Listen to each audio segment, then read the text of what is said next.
Hello मेरे प्यारे विद्यार्थियों, welcome back to my YouTube channel study video 4 में आपका स्वागत है। तो चलिए मैथ हम लोग आज देखेंगे झारखंड यानी Verma Jharkhand board today class 10 2026 exam के लिए वर्मा प्रेस सेट 1 से। तो मेरे प्यारे विद्यार्थियों टोटल 30 क्वेश्चन MCQ आएगा। तो हम 10 ठो क्वेश्चन सॉल्व किए हैं, 10 ठो। तो बहुत सारा बच्चों ने कह रहा था कि सर मैथ सॉल्व करा दीजिए। तो आज हम लेके आए हैं 10 क्वेश्चन। 30 क्वेश्चन इसलिए नहीं लाए क्योंकि आप लोगों को भी आलस लगेगा उतना क्वेश्चन एक ही साथ देने से, तो इसलिए 10-10 करके इस सेट 1 का पार्ट 1 हम पकड़ेंगे इसको। इसलिए पार्ट 2 भी मिलेगा। अगर चैनल में नए हैं तो जरूर सब्सक्राइब कीजिएगा बेल आइकन का दबा के, ठीक है। अपना प्यारा सा फ्रेंड को शेयर कीजिएगा, लाइक कीजिए अगर अच्छा लगे तो चलिए नंबर 1 क्वेश्चन हम लोग देखेंगे। P Z equal to Z square minus 64 के शून्य ज्ञात करें। इस तरह का क्वेश्चन अगर देखा जाए 25 रहेगा, 36 रहेगा, 64 रहेगा, 49 रहेगा, तो हमेशा ए स्क्वायर बी इसका सूत्र वो भी यूज करने से हो जाएगा। लेकिन यहाँ पर शून्यक निकालना बोला है, तो चलिए शून्यक यानी गुणन ये विधि से बनाएंगे शून्यक जिसमें निकालते हैं। तो जेड स्क्वायर माइनस 64 यानी जेड स्क्वायर अगर करेंगे तो ये इसमें क्या है, माइनस सबका दिया हुआ है, देख सकते हैं। अगर माइनस यहाँ पर 64 दिया हुआ है तो आपका जीरो का अगर साइड में इसको ले आए 64 को तो हमेशा साइन चेंज होता है, ये माइनस माइनस रहने से प्लस में आ जाता है। तो देखिए जेड बराबर क्या होगा, ये स्क्वायर हटने से रूट होता है। ये तो हम लोग 7-8 क्लास से ही सीखते आ रहे हैं।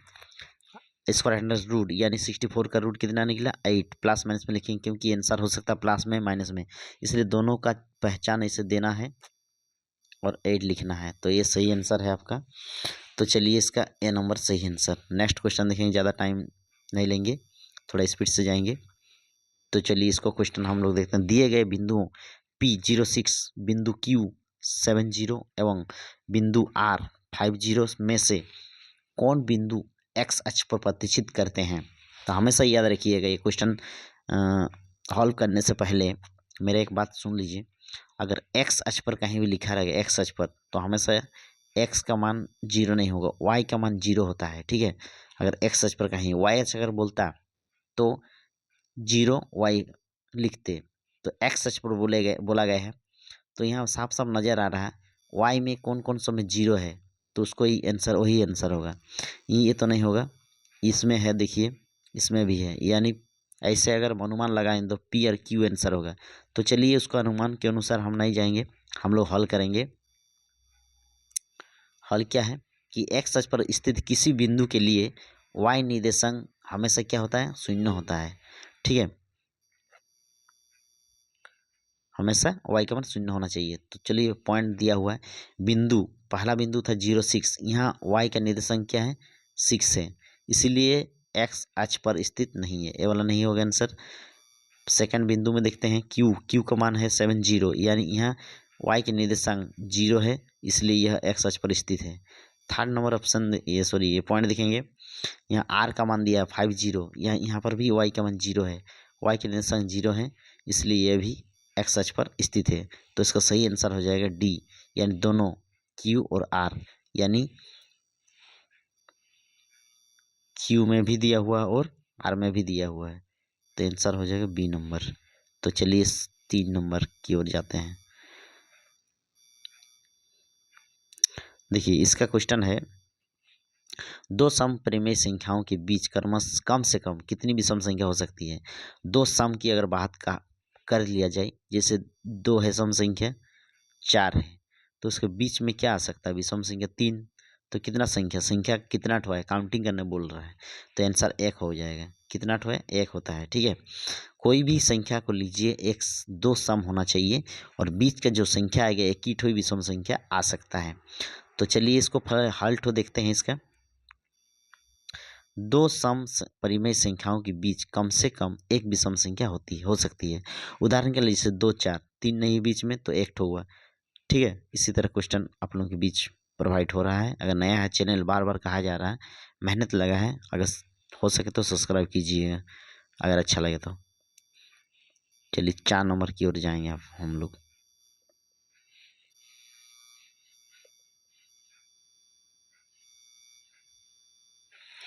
तो 4 नंबर क्वेश्चन है 4 नंबर, दो क्रमिक विषम संख्याओं का एचसीएफ मोसो यानी एचसीएफ मोसो क्या है। दो क्रमागत, यहाँ दो क्रमिक विषम संख्या जैसे 1 3 हुआ, 3 5 हुआ या 5 7 हुआ, एक के अलावा कोई सामान्य गुणनखंड नहीं होता है, इसलिए उनका महत्तम सामर्थ्य क्या होता है, एचसीएफ कितना होता है, एक आंसर होगा। क्या होगा, एक आंसर। तो कैसे होगा थोड़ा सा दिखा देते हैं आपको। जैसे मान लीजिए यहाँ पर 3 है, अच्छा 1 3 है, फर्स्ट लाइन में क्या था 1 3, तो इसको 1 से भाग देंगे 3 को, तो 1 3 जा 1 नहीं सॉरी 1 3 जा 3, ये दोनों क्या हो गया, मिल गया, 0 हो गया। तो आपका किस में कौन सा पहाड़ा में टेबल से पूरा गया, यानी 1 से, तो आंसर हो जाएगा 1। सेकंड थोड़ा देखते हैं, 3 से 5 को डिवाइड करेंगे तो 3 1 जा 3 माइनस होगा यानी 2 बचेगा, फिर 2 से 3 को यहाँ लाना है, 3 2 1 जा 2, फिर कितना बचा 1 1 2 जा 1 2 जा 2, बस हो गया। तो सही आंसर क्या होगा 1, तो आंसर होगा 1। चलिए 5 नंबर की ओर जाते हैं। उतना क्रिटिकल नहीं है मेरे प्यारे विद्यार्थियों, थोड़ा सा सोचने का विषय है। दो चोरों y और z में रेखित समीकरण ay plus B Z plus C equal to 0 के कितने अधिकतम हल संभव है, 1 2 अनगिनत या कोई नहीं। तो चलिए हल थोड़ा देखते हैं। दो चरों यानी y और z में एक रेखिक समीकरण A Y plus B Z plus C equal to 0 एक सीधी रेखा पर प्रतिनिधित्व करता है। इस रेखा पर अनगिनत बिंदु होते हैं जिनमें से प्रत्येक समीकरण का एक हल होता है। ठीक है, तो इसका सही आंसर अगर बात किया जाए तो अनगिनत होता है। ठीक है, यहाँ पर आप लोगों को नजर आ रहा है कि इस रेखा पर अनगिनत बिंदु होता है जिसके प्रत्येक समीकरण का एक हल होता है। ठीक है, ये रेखा का, तो आंसर हो जाएगा अनगिनत। चलिए 6 नंबर क्वेश्चन की ओर जाते हैं।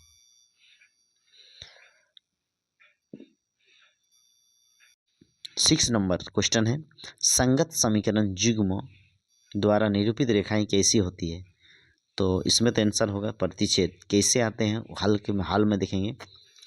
संगत समीकरण युग्म ये होते हैं जिनका कम से कम एक हल होता है। अच्छा, उसको ही बोला जाता है जिसका कम से कम एक हल होता है।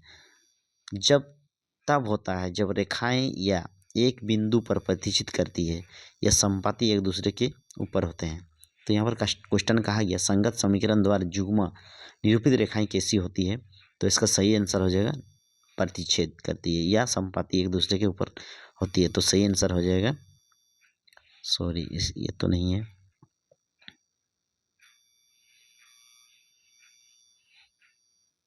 एक मिनट, थोड़ा सा मिस्टेक हुई है मेरे प्यारे दोस्तों या विद्यार्थियों, थोड़ा देख सकते हैं। चलिए 7 नंबर की ओर हम जाएंगे। हाँ 7 नंबर क्वेश्चन है, बहुत इजी है आपका। 7 नंबर क्वेश्चन की बात किया जाए तो s² minus 5x plus 6 equal to 0 का मूल है। तो s² माइनस 7x प्लस 6 इसको गुणनखंड विधि से हम लोग करते हैं। यानी देखिए इसको इंटू करेंगे तो मेरा आ जाएगा 6x²। तो इसे क्या संख्या लेंगे जो गुना करने से 6 आता है और जोड़ने से 5 है, जोड़िए घटाओ, यानी 3 2 से अगर गुना करेंगे तो 6 आएगा ना, तो फिर इसको जोड़ेंगे तो क्या होगा 5 आ जाएगा, इसीलिए इसको लिए हैं। यानी x² minus 3x minus 2x, 3 और 5 ऐड करेंगे माइनस में प्लस होता है, तो बड़ा संख्या माइनस है इसलिए माइनस हो जाएगा, ये जगह माइनस है तो प्लस 6, यानी x 2 है, देख सकते हैं x 2 है। थोड़ा चेंज कीजिए, x कितना है 2 है, x बाहर भीतर किए s², x 3 जे 3 हो गया, माइनस कॉमन लिए 2 कॉमन लिए, कितना 2 2x जे 2x, ये 2 है। ठीक है, और 2 3 जे 6। अभी देखिए अंदर वाला चीज जो है एक बार लिखेंगे, अंदर वाला एक बार, यानी x माइनस 3 और x माइनस 2, इसका शून्य अगर निकाला जाए, अगर शून्य निकालेंगे तो x माइनस 3 इक्वल टू 0 और x माइनस 2 इक्वल टू 0। तो x इक्वल टू देखिए अब हम बता दिए आप लोगों को बार बार कि कोई भी माइनस अगर रहेगा बराबर उस साइड तो इधर आने से चेंजिंग होता है, प्लस हो जाता है। ये भी इसमें भी देखिए x माइनस 2 इक्वल टू 0, तो x का मान क्या होगा +2 हो जाएगा। तो चलिए आगे बढ़ेंगे ज़्यादा समय नहीं लेते हुए। तो इसका सही आंसर होगा बी और सी दोनों। 8 नंबर क्वेश्चन की हो जाते हैं, थोड़ा सा बड़ा है लेकिन बहुत ईजी है। तो चलिए इसमें देखते हैं हम लोग अभी 2 लगातार विषम संख्या घनात्मक पूर्णांक ज्ञात करें जिनके वर्गों का योग कितना 202 है। तो चलिए पहले मान लीजिए 2 लगातार विषम घनात्मक और पूर्णांक x मानेंगे एक ठो और x प्लस 2 मानेंगे। तो वर्गों का योग भी दिया है 202 दिया है। तो चलिए आगे बढ़ें। फिर देखिए इसका फार्मूला लगाएं प्रश्नों से अगर लिख के, इसमें x² plus x plus 2 whole square बराबर 202, क्योंकि वर्गों का योग दिया है। वर्ग मतलब स्क्वायर होता है, ठीक है। s² प्लस, इसमें देखिए फार्मूला लगेगा आपका a², फार्मूला लगेगा a² plus 2a plus b², ठीक है। तो मेरा प्यारे विद्यार्थियों देखते रहिए चैनल को। तो s² ई जगह में आपका सूत्र लगा a² minus 2ab, sorry plus वाला है प्लस 2ab, यानी 2 तो देना ही पड़ेगा। x का मान x और y का मान b का मान 2, तो 2ab हुआ प्लस b² 2 का स्क्वायर 202 दिया है ऑलरेडी।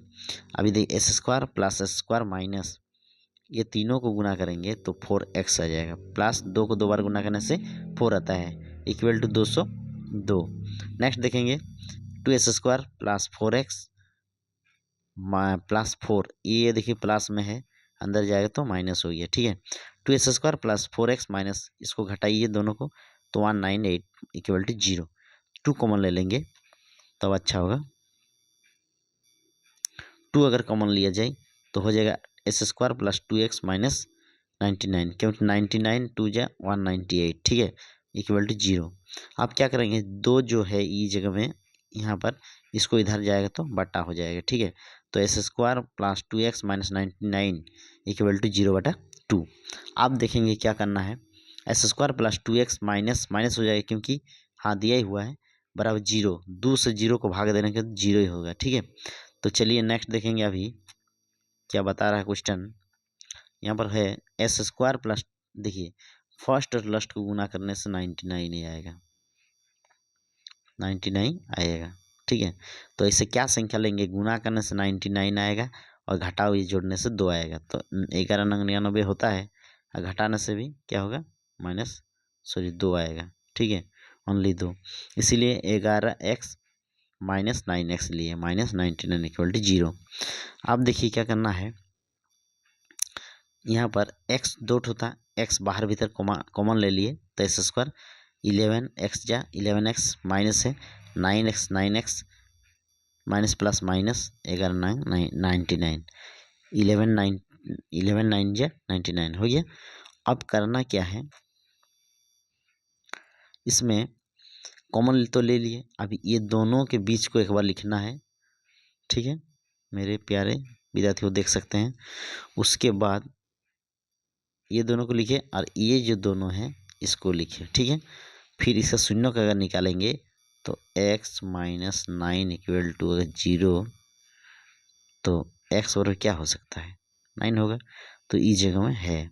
यहाँ पर भी देखिए इसे सेम टू सेम है, इसे माइनस में आएगा क्योंकि ई जगह में प्लस है, इधर इसलिए माइनस आया, ठीक है। चूंकि पूर्णांक घनात्मक योग होना चाहिए, है ना, माइनस में नहीं होना चाहिए, ऋणात्मक मतलब माइनस, घनात्मक मतलब प्लस, यानी x का मान माने थे इस जगह में, यहाँ पर x का मान और y का मान x, अच्छा 2 पूर्णांक माने थे, एक ठो x और एक ठो x प्लस 2। तो चलिए वही चीज़ यहाँ पर लिखे हैं, यानी चूंकि धनात्मक हमेशा धनात्मक में होता है, इसमें तो माइनस आ गया इसलिए ये वाला नहीं होगा, तो आंसर हो जाएगा 9, यानी x का मान 9 और y का मान x प्लस 2 था इसलिए 9 प्लस 2 हो जाएगा, यानी 11। चलिए लास्ट क्वेश्चन, सॉरी यार 2 क्वेश्चन है। तो 9 नंबर क्वेश्चन की ओर जाएंगे। निम्नलिखित कौन सा एपी या समांतर श्रेणी में नहीं है? नहीं है बोला गया है, तो नहीं है अगर बात किया जाए तो आपको पहले कैलकुलेशन करना जरूरी है। ये ऑप्शन दिया हुआ है 1 2 3 4 ABCD दिया हुआ है, तो हमेशा याद रखिए D1 equal to A2 minus A1 होता है। डी का फॉर्मूला A2 माइनस A1, ये A1 है, A2 है, A3 है, A4 है, ये A नंबर ठो दिया हुआ है। ए नंबर में इसमें ऑप्शन ए वाला है। देखिए इसको A2 माइनस A1 करेंगे तो 2 आएगा, D2 बराबर A3 माइनस A2, यानी इसमें भी घटाव करने से 2 आ रहा है, सही में है। इसका देखते हैं बी नंबर को, इसमें 8 आया, लेकिन इसमें 8 आया, ठीक है कोई बात नहीं। इसमें क्या बोला क्वेश्चन, नहीं बोला है।